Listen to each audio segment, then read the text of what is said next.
来日臣妾得以进封，一定会恪尽职责，协理留宫。那么皇后娘娘就可以多多休息，连立足之地都没有。妹妹博古通今，只是皇贵妃再尊贵，都只不过位同父后。皇后终究是皇后，皇贵妃可以有，但母仪天下的人始终只有一个。因在西南的战场上取得了辉煌的胜利，这使得年氏家族的声誉如日中天。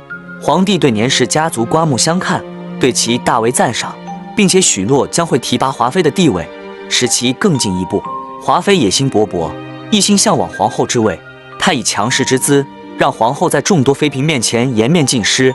皇贵妃之上还有皇后。妹妹的意思是喜欢本宫皇后的宝座了。娘娘多心了，臣妾只是听说皇贵妃位比父后，十分尊贵。皇帝的舅舅来告诉他，年羹尧自负功勋赫赫，常常目中无人地欺压朝廷文职。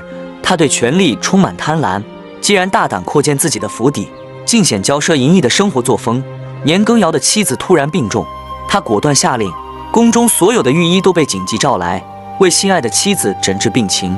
然而，当皇后在深夜头痛难忍时，却发现御医们无一可寻。中午来报说年大将军的夫人得了疾病，就把太医都召唤走了，服侍在年大将军夫人的床边，简直是太混账了，是没比这个更混账的了。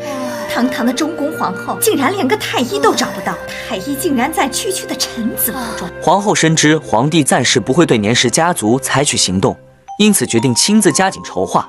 为了试探华妃的态度，她暗示内务府提前准备了皇贵妃的府志送给她。华妃并未怀疑这是个圈套，反而满心欢喜地接受了这份礼物。然而，皇帝得知此事后却感到不悦。第二天，朝廷的官员们纷纷闻风而动，纷纷上奏劝谏皇帝。然而，皇帝却宽容纵容，不但未加责难，反而出言安抚年羹尧。你们在朝为人臣，在家为人夫，体贴朝政要紧，体贴妻儿也要紧。如年将军一般，在朝为肱骨之臣，在家为贤良夫婿才好。在这样的背景下，甄嬛夜深人静时阅读正博客段云烟，试图从中探寻皇帝的真实心意。她希望能够找到一个合适的方式来应对当前的困境，保护自己和身边的人。此文有一句最传神有味，哪一句？臣妾要皇上猜一猜，看看臣妾与皇上是否心意相通。嬛嬛最得朕心。次日，华妃怀揣着满心的期待，等待着晋升的喜讯。然而，当她得知皇帝只将她晋升为贵妃，而非地位等同于父后的皇贵妃时，她突然意识到自己过于心急了。这个打击让她心情沉重，原本的喜悦化为泡影。在一个偶然的场合，林荣邂逅了独自神伤的齐妃。言谈间，她含蓄地提醒齐妃，身为孕妇需特别留意周围的环境，尤其是那些夹竹桃之类带有潜在风险的植物。齐妃出于对自己孩子三阿哥的深深关爱，不慎中了玲珑的计策。怎么碰不得？夹竹桃可是损胎伤心的东西，在嫔妾的家乡，孕妇们都离它远远的。她亲手制作了一盘美味的栗子糕，却不知不觉地在其中混入了夹竹桃的汁液。随后吩咐下人将糕点送往甄嬛那里。